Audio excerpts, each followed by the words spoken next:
வியாழக்கிழமை மீனாட்சி ஹாஸ்பிட்டல் போய் பார்த்துட்டு வெள்ளிக்கிழமை தான் வீட்டுக்கே வந்தேன். அமாவாசை விரதம் கூட வீட்டில் செய்யவே இல்லை. நேற்று தங்கச்சி வீட்டுக்கு போயிட்டேன்னா 3 நாளும் வீடியோவே என்னால் போட முடியல. இன்னைக்கு கார்த்திகளுக்கு இன்னைக்கு காலையில தான் வீடெல்லாம் க்ளீன் பண்ணியிருந்தேன். ஏற்கனவே க்ளீன் பண்ணியிருந்த வீடு தான். வருஷப்பிறப்புக்கு வீடெல்லாம் சுத்தம் பண்ணது. அதுக்கப்புறம் நான்வெஜ்ஜே இன்னும் சமைக்கல இல்லையா, சரி லைட்டாக சுத்தம் பண்ணிட்டு கேஸ் ஸ்டவுக்குலாம் அப்படியே மஞ்சள் குங்குமம் மட்டும்தான் வச்சேன், கோலம்லாம் போடலை. இன்னைக்கு சமையலுக்கு எப்பொழுதும் போல கார்த்திகளுக்கு சமைச்சு விரதம் பண்ணுறதுக்கு ரெடி பண்ணிட்டு இருந்தேன். ஹாஸ்பிட்டல் போய் நான் பார்க்க போன பேஷண்ட் இப்போதைக்கு ஐசியூல இருந்து நார்மல் வார்டுக்கு மாத்திருக்காங்க. எப்படியும் இன்னும் நாளைக்குள்ள வந்துருவாங்க அப்படின்னு நினைக்கிறேன். எப்பொழுதும் போல சாதம் வடிச்சிட்டு ஒரு பக்கம் சாம்பார் வச்சுட்டு இருந்தேன். சாம்பாருக்கு இன்னைக்கு வந்து கேரட்டு, அப்புறம் சௌச்சௌ, முருங்கைக்காய், மாங்காய் இதெல்லாம் போட்டு சாம்பார் வச்சிருந்தேன்.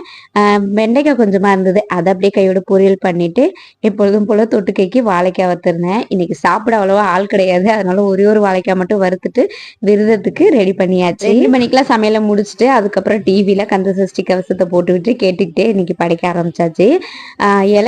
இலை இல்லாத சமயத்துல நான் வந்து அமாவாசைக்கு ஒரு தட்டும் கார்த்திகளுக்கு விரதம் பண்றதுக்கு சாமிக்கு ஒரு தட்டும் வச்சுப்பேன். அதுலதான் இன்னைக்கு செஞ்சிருந்தேன். நல்லபடியா இன்னைக்கு முடிச்சாச்சு.